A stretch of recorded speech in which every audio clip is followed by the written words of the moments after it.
Hi guys and girls, welcome back to Watch the Time. So today I've got another Addiesdive.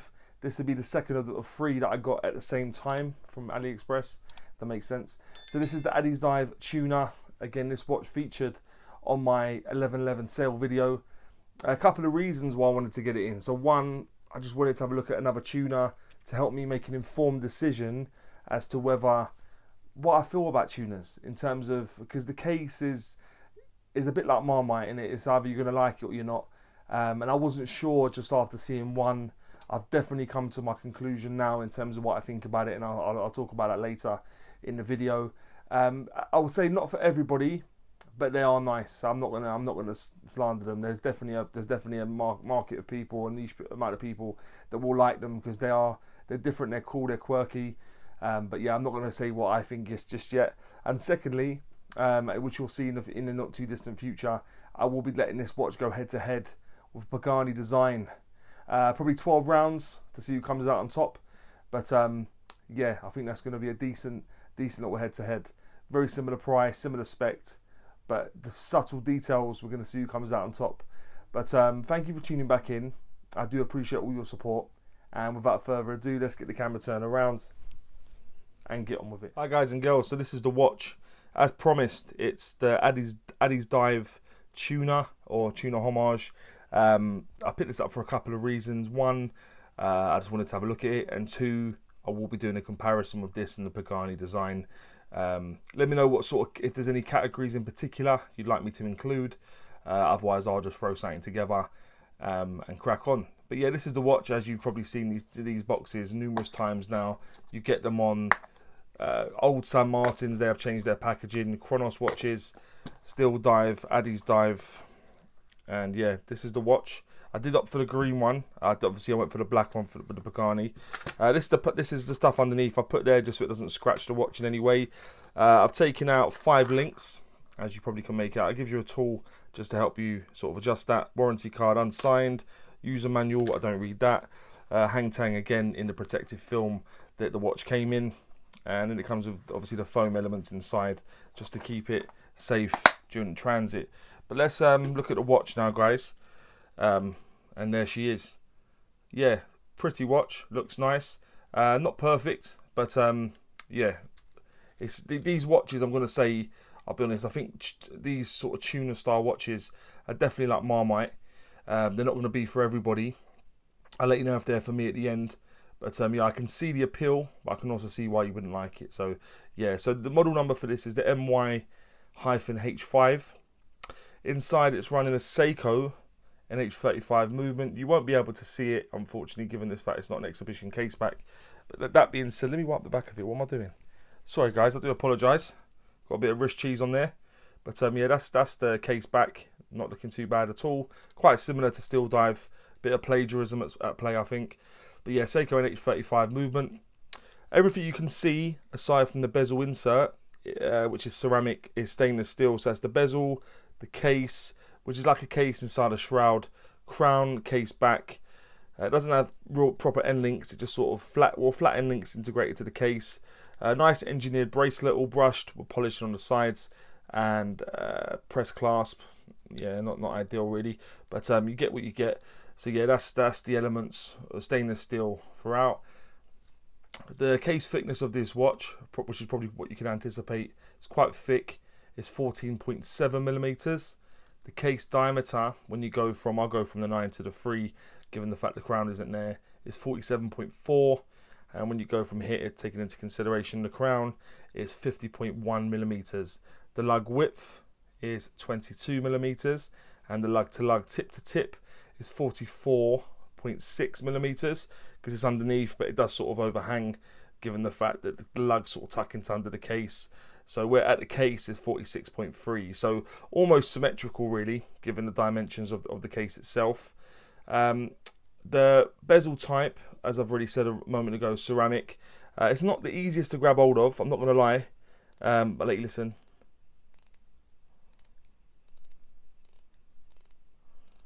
Yeah, it's not easy to get hold of, I'm not going to lie. I think it's okay, but yeah, it could have been.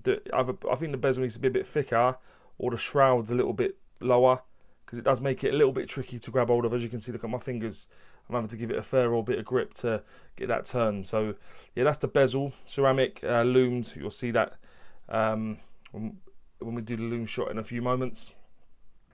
The case back, I'll show you one more time. It is a stainless steel case back, and it is deep etched. I keep showing it the way around, but I do apologise. Like I say, it does have it bears a bit more similarity to the steel dive than I think steel dive would appreciate. But yeah, that's the case back. The crown is situated at the 4 o'clock, and that is also signed with the same logo. You can just pick it up there, looking cool, nicely deep etched. You can feel it. It's etched into the crown. The strap material, as I've already said, is stainless steel, and it is a nice engineered bracelet. It's done very, very nicely, to be honest. Articulates very, very nicely. The tolerances are nice. No links that are a bit stiffer than the others. Done very, very nice. And it is only got push pins in there, which I'm sure at the price you can't mind. I always prefer screw pins just because I think it's easier. But yeah, they only got push pins. The clasp is sterile, and it is stainless steel and pressed. Unfortunately, again with the pressed clasps, Addiesdive, please let's try and sort that out. The crystal covering that dial is sapphire crystal. I think it's got a bit of domage there because you can see a little bit of distortion, or is it flat? I don't know. Yeah, either way, it's sapphire crystal. It's hard to tell given the fact it sort of sits a little bit under the bezel, and it has got blue AR coating, which you can pick up in different lighting conditions like there. It's got a bit of blue AR coating. The water resistance of this watch, probably rather unsurprisingly, is 300 meters, given the fact it's built like a tank. This won't be certified, but I'd have no issues going swimming with this or anything really. It's really solidly put together, all screwed down. I don't think we'd have any problems going swimming. The weight will appear in the top right hand corner. As you could imagine, it's a bit of a big boy, 190 grams with 5 links taken out. So you're talking well into the 200s of grams on this watch. So yeah, big bit of heft on the wrist. So not for the faint of heart. But let's have a look at the dial now, guys, in a bit more detail. So you've got a raised rehaut with a chapter ring minute track on there. Inside that, none of the elements are applied really. You've got like a sort of like really deep loom filled everywhere apart from the 3 o'clock, making way for the date window. You've got an inverted triangle at the 12 and circular battens everywhere else. They've sort of made them slightly bigger at the 6 and 9, which is pretty standard. Below the indices at the indices at the 12, you've got the Addiesdive logo and also Addiesdive in script writing, just printed onto the dial. And just above the indices at the 6, you've got Deep Sea Hunter automatic 300 meters, or 300M should I say, just denoting this. They're calling this one the Deep Sea Hunter. That's a screw down crown. If I just unscrew that very quickly, it pops out quite nicely. I'll take it all the way and I'll put it at 10 past 10 for now, just so you can have a good old look at the dial. Yeah, Deep Sea Hunter automatic 300 meters. Given the fact it's a Seiko NH35 movement, as you saw a moment, if I do it again, if I take the crown out, it will hack. Put it back in, it will restart up again. Put it to the first position. I can scroll through the date, put it wherever I like, put it back in. Jobs are good. And so yeah, that's the dial. You've got a nice green sunburst dial. The green of the dial to go with the green of the bezel is actually done pretty well. I think it matches nicely. Some of them don't on certain watches, but they've done that nicely. The colour match works. But yeah, a lot going on. I like the sunburst dial. The loom on this is a bit of a triumph actually. Not as good on the bezel, but the loom is pretty good, which you'll see now. Definitely passable and something that especially where for a long time Chinese specials will know not to have it. This isn't doing terrible with loom. But yeah, that's the dial, guys. That's all that's going on. You've got the loom filled hands and everything else. But let me just pop it on the wrist quickly and give you an idea of what it looks like on my wrist. So my wrist is just above a 7-inch wrist, and as you saw at the start, I had to take 5 links out, and I'm not using any levels of micro adjustment, but that's what it looks like on me. You'd have seen any intro as well, me showing it in daylight conditions, and yeah, that's what she looks like on me. Not a bad looking watch actually, not for everyone, but not a bad looking watch. But then that would take me on now to what I think is pants and pucker about the watch. What I tend to do, I always start with pants. I like to kind of hide with pukka. So what I think is pants is, yeah, the bezel finishing. So I'll bring it up to the camera. The bezel in terms of where they put the numbers and the elements in terms of every hour and stuff, it's just inconsistent. If you look at the triangle at the 12, you look at the writing at the 10 and 50, and they're just not done very well. It's not finished. It looks, parts of it are missing, which is a bit unfortunate, really. And the grip, as I said earlier as well, the bezel grip on this, it's really difficult to grab hold of because the shroud sort of is a little bit higher, and it doesn't sit proud of the case enough, I don't think, to really grab it. So yeah, the grip. The lug fit, I don't know if you want, I'll show you this quickly. So that's at the lugs. I just think there's way too much play there. I don't know if it needs like thicker spring bars or what, but I just find like that's way too loose at the lugs. Having a bit of a dance over there.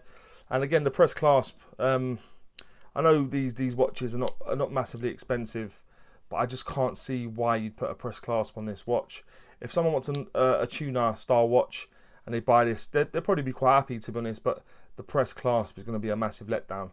So yeah, the press clasp as well. So just to surmise what I think is pants, I'd go with the bezel finishing and grip, the lug fit, and the press clasp in terms of what I think is pants.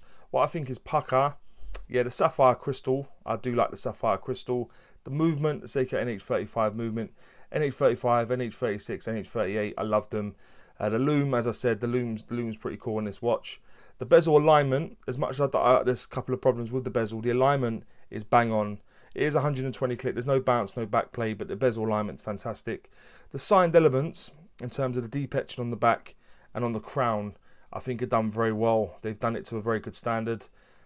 And the bracelet, as I said, the bracelet, the engineered bracelet, so I picked this up for about £80.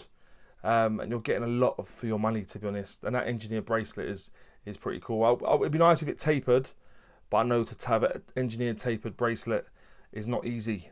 So yeah, just the bracelet as well. So just to surmise what I think is pukka, I'd go with the Sapphire crystal, the movement, the loom, the bezel alignment, the signed elements, and the bracelet in terms of what I think is pukka. And would I recommend this watch? I would. If you want a tuner style watch, I would say this is definitely a good option, to be honest. But that's obviously, like I say, for me, what do I think of tuner style watches? I've had two in now, and I've got to say they're not for me. They're a bit too top heavy, a bit too bulky, a bit cumbersome. They're not really something I would wear. But I can see the appeal, and if you want this style of watch and it's something that appeals to you, yeah, definitely pick one of these up. The value for money is quite outstanding. You could pick up a middle class for sort of £4 or £5, and then jobs are good. And so yeah, I'd recommend it if you want one. I'm not a fan of tuners, but I can see the appeal. But guys, let me know what you think about this watch, and maybe any other watches you may want to see on the channel. And as always say, don't forget to like and subscribe, and always watch your time. Take care, guys. All the very best.